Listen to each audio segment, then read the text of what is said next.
আজকের ভিডিওটি কিছুদিন আগে ঝাড়গ্রামে ঘটে যাওয়া নরপিশাচ হুলাপাটির দ্বারা হাতি হত্যাকাণ্ডকে কেন্দ্র করে। আজকের ভিডিওটি কোনো রাজনৈতিক প্রেক্ষাপটে নয় বা কোনো রাজনৈতিক দলকে ইঙ্গিত করে নয়। একজন পশুপ্রেমী হিসাবে এই অবলা বাচ্চাদের সাহায্যার্থে এই ভিডিও, দয়া করে সম্পূর্ণ ভিডিওটি দেখবেন বা বোঝার চেষ্টা করবেন এবং যদি সহমত হন তাহলে ভিডিওটি একটু শেয়ার করবেন। 2024 আগস্ট মান্থে কলকাতায় আরজিকর কাণ্ড একটি মর্মান্তিক ঘটনা। ঠিক সেরকমই 2024 আগস্টে হাতি হত্যাকাণ্ড ঝাড়গ্রামের, এটিও কিন্তু একটি মর্মান্তিক ঘটনা, অন্ততপক্ষে আমার চোখে। এই ঘটনায় কোনো পশুপ্রেমী আমরা মাঠে বা প্রতিবাদে নেমেছিলাম, সেটা হয়তো হাত গোনা কয়েকজন, কিন্তু পশ্চিমবঙ্গ জুড়ে কি আমরা এই হাত গোনা কয়েকজনই পশুপ্রেমী আছি? সমস্ত পশুপ্রেমীদের কাছে এটা আমার একটা প্রশ্ন এবং একটি অনুরোধ। এখনও সময় আছে, আমরা যদি এক হয়ে প্রতিবাদ করতে পারি তাহলে হয়তো এই হাতি হত্যার সুবিচার হবে। একটু ভেবে দেখবেন। এবারে আসি এই হাতি হত্যাকাণ্ড বা বন্য প্রাণীদের নিয়ে একটু অন্যদিকে।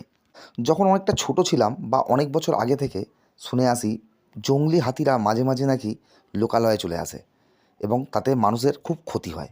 এটা কিন্তু মাঝে মাঝে ঘটতো, কিন্তু এখন প্রায় কিছুদিন ছাড়াই শুনছি হাতিটা লোকালয়ে বেরিয়ে আসছে এবং যার কারণে গ্রামবাসীর অনেক ক্ষতি হচ্ছে এবং বড় বড় হাতি হত্যাকাণ্ড হচ্ছে, যেমন একটি কেরালা এবং আবার ঘটল ঝাড়গ্রাম। এরই মাঝে হয়তো না জানি আরও কত বন্যপ্রাণীর হত্যা হচ্ছে। কিন্তু আমার প্রশ্নটা এখানে, যে সত্যিই কি হাতিরা লোকালয়ে চলে আসছে, না হাতিরা যে জঙ্গলে থাকতো, আমরা শুনেছি বন্যপ্রাণীরা জঙ্গলে থাকে, সেই জঙ্গলটা লোকালয়ে তৈরি হয়ে যাচ্ছে? একটু ভেবে দেখবেন তো। যে জঙ্গলে বিভিন্ন বন্য প্রাণী থাকার কথা, আজকে সেই সব জঙ্গলে আমাদের সমাজের কিছু ধনী সম্প্রদায় বা প্রভাবশালী সম্প্রদায় আজকে জঙ্গলের মধ্যে রিসর্ট, গেস্ট হাউস বানিয়ে ফেলেছেন।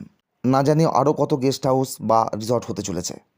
তাহলে যে এই সব জঙ্গলে নিরিবিলিতে বন্য প্রাণীরা শান্তিতে বসবাস করার কথা, সেই জায়গায় যদি রিসর্ট বা গেস্ট হাউস হয়, সারাদিন মানুষের আনাগোনা, গাড়ির যাতায়াত, রাতে লাইট, আগুন এইসব যদি জ্বলতে থাকে, তাহলে এই সমস্ত অবলা বা বন্য প্রাণীদের পক্ষে ওই লোকেশানে থাকা কি সম্ভব? একটু ভেবে দেখুন তো। এবং যদি থেকেও থাকে এবং মানুষের সঙ্গে যদি এদের দেখা হয়ে যায়, তখনই আবার মানুষজন বিনা দোষে বিনা কারণে এই সমস্ত বন্যপ্রাণীর ওপর ঝাঁপিয়ে পড়ে এদেরকে হত্যা করার জন্য ছটফট করে। কি নাকি হাতি লোকালয়ে বা রিসর্টে চলে এসছে? আরে মশাই, হাতি রিসর্টে গেছে না আপনি রিসর্ট বানিয়েছেন হাতির ঘরে গিয়ে? এটা তো একটু ভেবে দেখুন।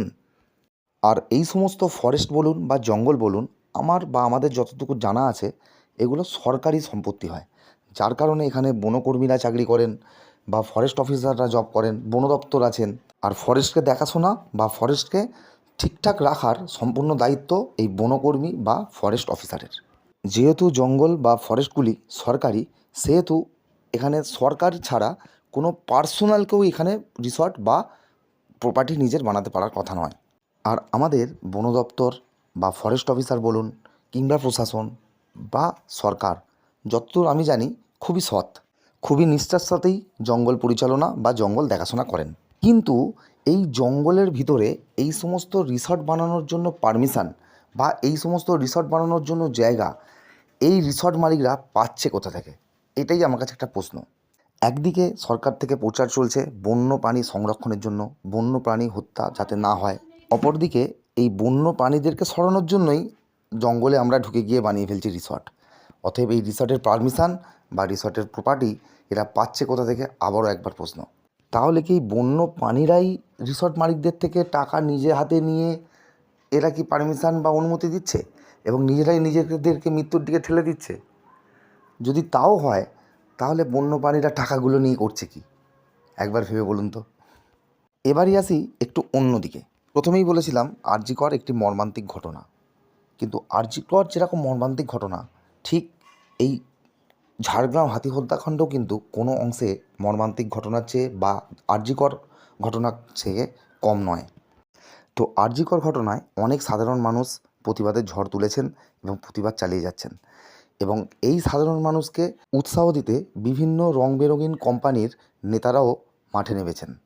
এই অবধি সব ঠিকই আছে, কিন্তু এই হাতি হত্যাকাণ্ডের জন্য বা বন্য প্রাণীদের সুরক্ষা বা বিচার চেয়ে যে সমস্ত পশুপ্রেমীরা প্রতিবাদে নেমেছেন, তাদেরকে কি কোনো কোম্পানির নেতারা একটু সাহায্য করতে পারতেন না? বা তাদের জন্য কি একটু প্রতিবাদে নামতে পারতেন না? এই অবলা প্রাণীরা ভোট দিতে পারে না, এটাই কি তাদের অপরাধ? কিন্তু এটা তো ঠিক, এই অবলা প্রাণী প্রেমী মানে পশুপ্রেমী যারা, তারা তো ভোট দেয়। মন থেকে ইচ্ছে না থাকলেও অন্তত এই সমস্ত পশুপ্রেমীগুলোকে দেখাতে বা পশুপ্রেমীদের মন জয় করতে অন্তত পশুপ্রেমীদের সঙ্গে একটু প্রতিবাদে নামতে পারতেন। তাহলে অন্তত সুবিচারের জন্য আরেকটা ধাপ এগিয়ে যাওয়া যেত। একটু ভেবে দেখবেন। এবারে আর একটা দিকে আসি। আমি কর্মসূত্রে মোট দুবার ডুয়ার্স গিয়েছিলাম। প্রথমবার ভুট্টাবাড়ি ফরেস্ট নামে একটি ফরেস্টের মধ্যে দিয়ে পাস হচ্ছিলাম এবং কিছু কিছু জায়গায় আগুন লেগেছিল। জানতে পারলাম প্রচণ্ড গরমে নাকি জঙ্গলে এরকম আগুন লেগে যায় নিজে থেকেই। ঠিক পরের বছর যখন একই জায়গায় গেলাম, তখন দেখলাম ওই আগুন লাগা জায়গাটা একটা মালচার বস্তি নামে বস্তি তৈরি হয়ে গেছে। তখনই আমার মনে হলো, যেখানে আগুন লাগেনি, আগুন হয়তো লাগানো হয় স্থানীয়রা নিজেদের জনবসতি বাড়াতে। কারণ আগুন লাগা এলাকার বাইরেও কিছুটা দেখলাম প্রায় গাছপালা অনেকটা কেটে দেওয়া হয়েছে, যেগুলি তাদের জ্বালানির জন্যে ব্যবহার হবে।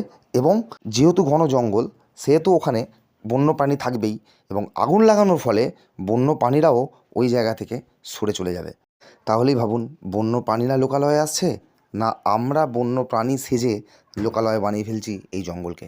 এটাও শুনেছিলাম, ঘন জঙ্গলের মধ্যে যদি বস্তি বা গ্রাম থেকেও থাকে এবং সেখানে যদি হাতি বা বন্য প্রাণী এসেও যায়, সেক্ষেত্রে তাদেরকে না মেরে তাড়িয়ে দেওয়ার দায়িত্ব এই সমস্ত গ্রামবাসী বা ফরেস্টের, কিন্তু হত্যা না করে বা তাদের ক্ষতি না করে। কিন্তু বর্তমানে তাড়িয়ে দেওয়া তো পরের কথা, সরাসরি হত্যা করা হচ্ছে। এবং আরও একটা সিস্টেম ডুয়ার্সের জঙ্গলের মধ্যে চালু ছিল, সেটা হচ্ছে বর্ষাকালটা বন্যপ্রাণীদের ব্রিডিংয়ের সময়।